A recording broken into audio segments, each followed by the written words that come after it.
Mein Name ist Lukas Wenger von der Firma Pint. Ich leite das Team Beratung und Projektmanagement und wir sind heute bei der Vanessa Slongo. Sie ist aus der Oase-Gruppe heraus die Leiterin von einem innovativen Start-up, das künstliche Intelligenz in der Pflege einführt. Und Vanessa, freut mich sehr, dass wir bei dir sein dürfen. Würdest du dich bitte selber noch ein bisschen detaillierter vorstellen?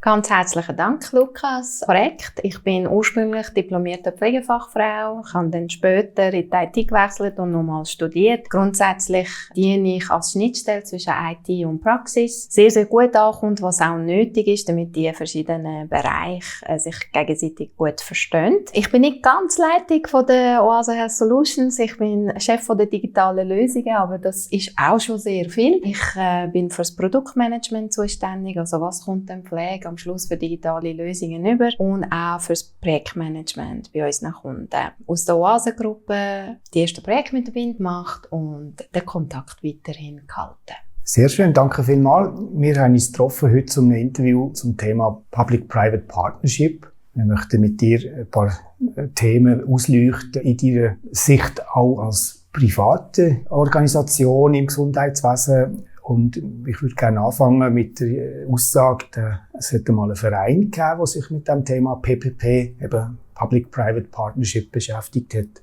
Der hat sich im 2020 selber aufgelöst mit der Begründung, dass sie längstens etabliert und das PPP-Modell in der Schweiz ist verankert, die Aufgabe ist erledigt. Wie erledigt ist das jetzt für dich in deinem Arbeitsalltag? Public-Private Partnership. Ganz ehrlich, Lukas, für mich ist PPP in der Digitalisierung vom Gesundheitswesen noch lange nicht erledigt. Im Gegenteil, die Herausforderungen in der Pflege, ich kann vor allem von der Pflege reden, weil das einfach meine Hauptstärke ist und wo ich vor allem drin bin. Herausforderungen wie etwa Personalmangel, Dokumentationslast oder fehlende digitale Infrastruktur lassen sich nur gemeinsam lösen. Das ist meine Meinung. Genau da liegt ja doch auch die Stärke der PPP. Dass die öffentliche Hand sorgt für klare Regeln, für Vertrauen, Strukturen und Sicherheit.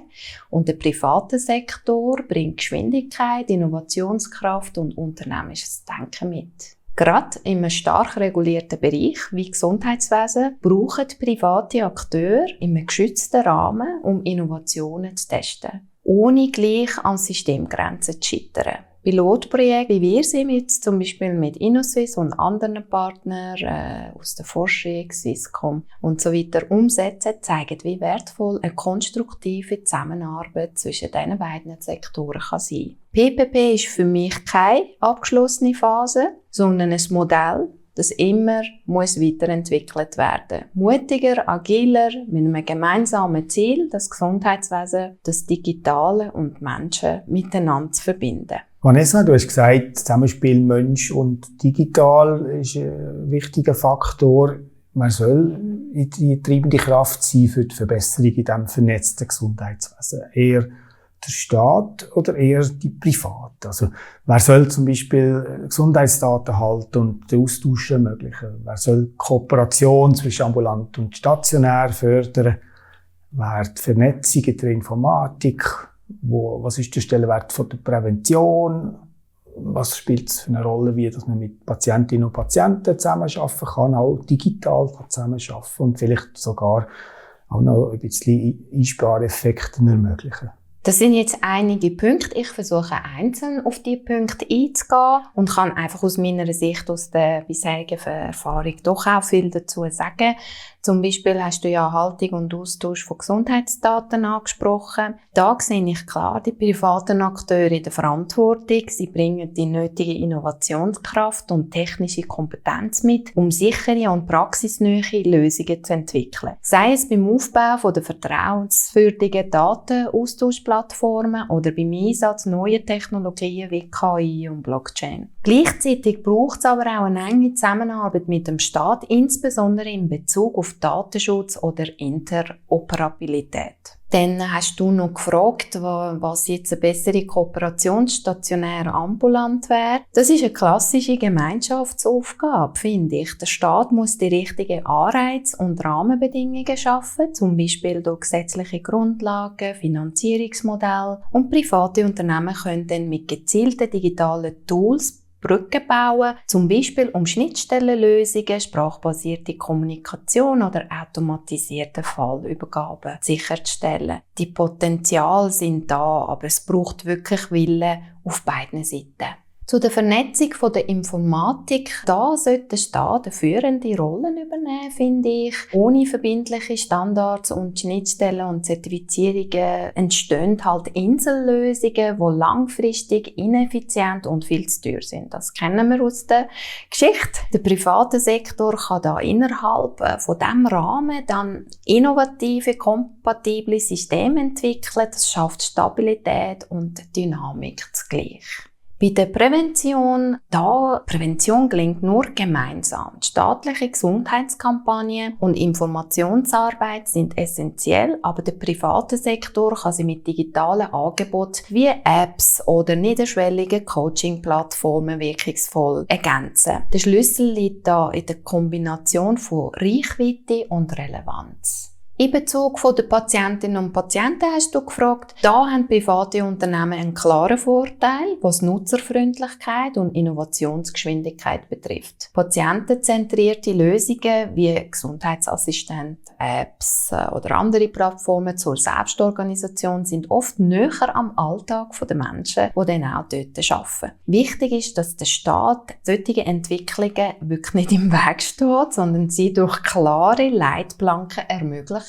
Und wichtig, sparen, das ist immer ein Thema natürlich. Effizienz und Kosteneinsparungen sind aus meiner Sicht kein Entweder-Oder. Der Staat kann durch die Strukturformen und zentrale Systeme viel bewirken, während private Anbieter mit Automatisierungen oder smarten Prozessgestaltungen und datenbasierten Lösungen ihren Beitrag dann leisten. Digitalisierung muss also kein Kostentreiber sein, wenn man sie richtig macht, und ist sie ein Hebel sogar für Qualität und Wirtschaftlichkeit.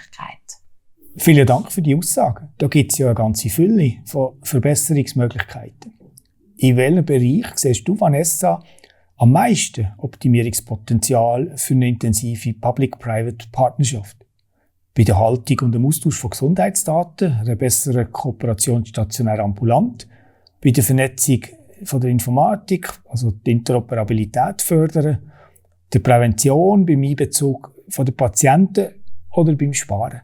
So, wenn ich nochmal auf die Punkte zurückkommen würde, die du bei der letzten Frage gestellt hast, finde ich da ein grosses Potenzial von der Optimierung herum ist. Leider fehlt sehr oft so sichere und benutzerfreundliche Plattformen für den Datenfluss zwischen Gesundheitsakteuren. PPP könnte dazu beitragen, Lösungen zu entwickeln, die höchste Datenschutzstandards erfüllen und gleichzeitig eine intuitive Nutzung ermöglichen. Denkbar sind Plattformen, die sowohl medizinisch Fachpersonal als auch Patientinnen und Patienten Echtzeitzugriff darauf haben, wo sie auch ihre relevante Daten jederzeit anschauen können, ohne Medienbrüche oder Wartezeiten. Bei der Vernetzung der Informatik finde ich, da liegt der Schlüssel in der Interoperabilität. Wie ich vorher schon gesagt habe, der Staat kann da über klare Vorgaben und Standards Grundlagen schaffen, auf denen private Partner moderne, skalierbare Schnittstellen und Plattformen bauen. Die Schweiz muss da nicht bei Null starten. International gibt es auch sehr gute Beispiele, wie so ein PPP könnte helfen, zum Beispiel IT-Inseln aufzulösen und echte Vernetzungen zu ermöglichen. Kooperation und stationär ambulant, oder? Das ist ja auch immer wieder das Thema. Der Übergang zwischen stationär und ambulanter Versorgung ist nach wie vor aus meiner Sicht eine Schwachstelle. Digitale Lösungen könnten da eine Lücke schließen, zum Beispiel über gemeinsame elektronische Akten, automatisierte Übergabeprozesse oder integrierte Medikationspläne. PPP könnte die Chance bieten, solche Plattformen realitätsnah zu entwickeln und gleichzeitig in die Versorgungsstrukturen einzubetten. Bei der Prävention, da funktioniert es nur, wenn sie relevant, niederschwellig und gut kommuniziert ist. Da könnten private Anbieter mit innovativen Apps und Coaching-Plattformen punkten, wie ich vorher gesagt habe. Und bei dem Einbezug von Patientinnen und Patienten ist natürlich die Erwartung als Selbstbestimmung und Transparenz sehr hoch in der heutigen Generation. PPP könnte da patientenzentrierte Tools ermöglichen, zum Beispiel digitale Gesundheitspläne, interaktive Plattformen zur Therapiebegleitung oder Sprachassistenten, wie wir sie entwickeln, Speaky, wo auch weniger technikaffine Menschen einbinden. Solche Lösungen entstehen oft schneller und praxisnäher im privaten Sektor, brauchen aber auch staatliche Unterstützung, um bereits wirksamer zu werden. Und Sparpotenzial, also Effizienzgewinn durch Digitalisierung, ist durchaus möglich, besonders bei repetitiven administrativen Aufgaben. Ob bei der Leistungserfassung, Dokumentation oder Abrechnung, auch da könnte PPP durch gemeinsame Projekte zeigen, wie Automatisierung und Prozessdesign zur Entlastung und Kostensenkung beitragen könnten. Ohne Qualitätseinbußen. Das ist immer wichtig. Ja, Vanessa, du hast das Thema Medikation voran schon angesprochen, zum Beispiel auch gerade beim Übertritt ambulant stationär oder umgekehrt. Ich möchte gerne das Beispiel noch konkret aufgreifen, im Zusammenhang mit der E-Medikation. Da sind ja eigentlich alle Grundlagen vorhanden. Es gibt Datenaustauschformate wie einen E-Mediplan als Standard. Es gibt andere Standards. Es gibt digital geführte Medikation in den entsprechenden Systemen, Kliniksystem, Praxissystem oder Pflegesystem bei euch in der Oase, wo du ja herkommst. Und alle scheinen nach wie vor darauf zu warten, dass der Nutzen endlich sich einstellt. Also zum Thema Eintrittsmedikation könnte man den Aufwand senken, wenn die Informationen schon vorliegen. Es braucht weniger Nachfragen. Man könnte auf einer digitalen Basis auch viel mehr Interaktionschecks machen, also Medikamentensicherheit steigern. Trotzdem ist das in der Schweiz Teil von der Digitalisierung im Gesundheitswesen, der einfach noch nicht da ist. Was könnte da PPP beitragen? Gute Frage, Lukas. Also aus meiner Sicht ist die E-Medikation ein Paradebeispiel dafür, wie träge Systeme trotz vorhandenen Standards und Tools nicht ins Laufen kommen. Im Pflegealltag verlieren Pflegefachpersonen täglich wertvolle Zeit, weil Medikationsinformationen nicht strukturiert, nicht aktuell oder nicht zugänglich sind. Das führt zu Nachfragen, Medienbrüchen und im schlimmsten Fall zu Risiken für Patientensicherheit. Was uns als Oase Health Solutions betrifft oder vorher auch in der Oasengruppe. Wir streben eben ein System an, wie zum Beispiel Speaky, wo eine sprachbasierte Assistenz ist, wo die Pflegepersonen im Alltag unterstützt, auch bei der Medikamentensicherheit. Dort stossen wir gerade aber ein bisschen an die Systemgrenzen. Es fehlen offene, standardisierte Schnittstellen, zum Beispiel zum E-Mediplan oder zentrale Datenquellen, wo sich die KI könnte anbinden könnte. Weil man muss ja nicht das Rad von neu erfinden. Wir könnten viel schneller vorankommen, wenn wir nicht auf die Insellösungen und PDF-Exports angewiesen wären. PPP könnte hier enorm viel beitragen, zum Beispiel durch Pilotprojekte in diesen öffentlichen Stellen wie Spitäler, Behörden, Pflegeinstitutionen mit Tech-Anbietern zusammen, wie uns, gemeinsame Use Cases würden entwickeln und umsetzen. Die Technik ist da und ist ready, die Motivation ist auch da, es fehlt aber der Raum zum Handeln. Vom Staat erwarte ich ganz konkret verbindliche Vorgaben zur Nutzung von E-Medikationsdaten in der Versorgung, nationale Standards mit klar definierten Schnittstellen und Förderungsprogrammen, die auch Integration innovativer Lösungen ermöglichen. Was wir Private beitragen können, ist agile, nutzerzentrierte Entwicklung von Tools, hohe technische Umsetzungskompetenz und vor allem ein tiefes Verständnis dafür, was Pflege im Alltag wirklich braucht. Wir warten nicht einfach auf die Entwicklungen. Wir arbeiten aktiv daran, aber auch ohne die richtigen Rahmenbedingungen werden wir das Potenzial von der E-Medikation in der Schweiz nicht nutzen können. In ähnliche Richtung geht meine nächste Frage. Was könnte das PPP zum Erfolg vom elektronischen Patientendossier beitragen? Das EPD wird ja nur ein Erfolg, wenn man es im Alltag spürbaren Nutzen auch spürt. Also für die Pflege, für Ärztinnen, für Therapeuten, vor allem auch für Patientinnen und Patienten. Genau da wollen wir oder haben auch mit der Oasengruppe ansetzen. Zusammen mit der BIND haben wir daran arbeiten, das EPD nicht nur als Dokumentenspeicher zu nutzen, sondern auch als aktiven Prozessbegleiter zu integrieren. Zum Beispiel im Pflegealltag wäre das unser Wunsch. Eine Träumerei von mir ist auch, dass Pflegepersonen Informationen aus dem EPD einfach per Sprache abrufen und einpflegen können. Aber da sind wir jetzt noch weiter weg davon. Genau dort, wo sie halt gebraucht werden, oder? Am Bett, im Pflegeheim, bei der Spitex, in der Apotheke oder wo auch immer, braucht es eben doch Public-Private Partnership. PPP kann da konkret Folgendes leisten aus meiner Sicht. Die öffentliche Hand bringt regulatorische Klarheit und Zugang zu realen Versorgungssettings. Private Akteure bringen technologische Lösungen und Nähe zum Arbeitsalltag. Gemeinsam können wir dann Anwendungen entwickeln, die tatsächlich auch genutzt werden und nicht nur auf dem Papier funktionieren. Vom Staat wünsche ich mir da nochmal auch in Bezug auf EPD klare Schnittstellen, wo das innovative Anbieter sich anbinden können, aber auch Förderungsmechanismus für die Integration ins Tagesgeschäft, zum Beispiel über Pilotprojekte. Und eine stärkere Einbindung für Pflegeinstitutionen, nicht nur Spitäler und Ärzte. Unser Beitrag könnte sein, dass wir intuitiv sprachbasierte Lösungen entwickeln, zum Beispiel als Private, aber auch arbeiten eng mit Pflegefachpersonen und Forschungseinrichtungen zusammen, liefern konkrete Anwendungsfälle, wie das EPD könnte noch besser werden im Prozess. Ja, ich denke, wir sehen das EPD nicht als Pflichtaufgabe, sondern als Chance, endlich alle relevanten Informationen dort verfügbar zu machen, wo Entscheidungen getroffen werden. Und genau kann doch da PPP den Unterschied ausmachen. Du hast jetzt verschiedentlich die Gemeinsamkeit schon rausgestrichen, die eben durch PPP auch ermöglicht kann werden. Ich habe 2 abschliessende Fragen, die so ein bisschen aus einer gegengesetzten Optik die Gemeinsamkeit beleuchten. Die eine Frage ist, wie würdest du dir als Vertreterin von der privaten Seite eigentlich wünschen, von der Public-Seite in der Digitalisierung unterstützt zu werden? Also wir sehen bei der Oase Health Solutions täglich, wie viel Innovationspotenzial im Gesundheitswesen vorhanden ist. Im Gespräch mit Kundinnen und Kunden wird uns immer wieder gezeigt, wie oft es an strukturelle Hürden scheitert.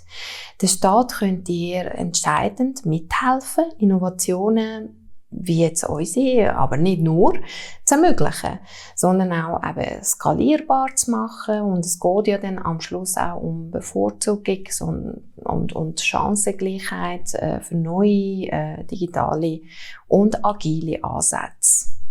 Was wir konkret brauchen, Förderung von Pionierprojekten zum Beispiel. Also nicht nur über klassische Forschungsprogramme, sondern auch über gezielte Innovationsfonds. Mit denen, wo wir könnten zum Beispiel den Einsatz von Sprachassistenten, KI oder Automatisierung in der Pflege systematisch weiterentwickeln und erproben, sowie auch die Anforderung von der Pflege besser erfüllen zu können. Auch wäre Begleitung in Datenschutzthemen sehr bereichernd. Oft fühlen wir uns mit diesem Thema allein gelassen. Zum Glück gibt es aber kompetente Experten in diesem Bereich, wo wir immer wieder beiziehen. Ein weiterer Punkt ist sind verlässliche Rahmenbedingungen. Wir brauchen Standards und klare Richtlinien, sowie auch beim Datenzugang, bei den Schnittstellen zum EPD zum Beispiel oder in den Zertifizierungen. Ohne die Orientierung bleiben viele gute Ideen einfach bleiben liegen, bevor sie überhaupt ihre Wirkung entfalten können. Und offene Pilotumgebungen und Reallabore ist ein weiterer Bereich, den ich mir wünschen würde. Zum Beispiel der Staat könnte bewusst Rahmenbedingungen oder Räume schaffen, in denen wir neue Lösungen gemeinsam mit anderen Institutionen könnten testen und evaluieren. Dann würden doch auch alle anderen davon profitieren, ohne lange Vergabeverfahren oder Angst vor rechtlichen Stolpersteinen zu haben. Ich habe noch 2 Punkte. Ein Punkt ist stärkere Sichtbarkeit und Vernetzung. Das wünsche ich mir auch. Also unsere Lösungen wie zum Beispiel Speaky sind entstanden mit und für Pflegende. Der Staat kann da auch helfen, solche Ansätze sichtbarer zu machen. Zum Beispiel durch Plattformen, Veranstaltungen oder Einbezug in nationale Digitalstrategien. Auch Kooperationen mit anderen Tech-Anbietern oder Hochschulen könnten da gezielt angestoßen werden. Und als letzter Punkt und doch auch wichtiger Punkt finde ich eine koordinierte Öffentlichkeitsarbeit müsste unbedingt angeboten werden. Wir merken, Akzeptanz für neue Technologien kommt nicht von selber. Wie der Staat da könnte mitziehen, zum Beispiel mit verständlicher Kommunikation und Aufklärung, wird das Vertrauen in digitale Hilfsmittel gestärkt, besonders im sensiblen Pflegeumfeld. Also, mein Fazit jetzt für das ganze Gespräch, Lukas, ist, wir persönlich aus der OHS stehen mit Speaky und mit unserem Co-Pilot für die Langzeitpflege erst ganz am Anfang. Aber wir wissen, was funktioniert und was im Weg steht. Wenn unsere Innovationen mit anderen Lösungen gebündelt werden und sogar staatlich begleitet skaliert werden, könnten echte Systemveränderungen bewirkt werden und die Pflege verdient genau das. Vielen Dank, Vanessa Longo, für das Gespräch. Ich glaube, das war ein geniales Schlusswort gewesen. Ich danke dir, Lukas.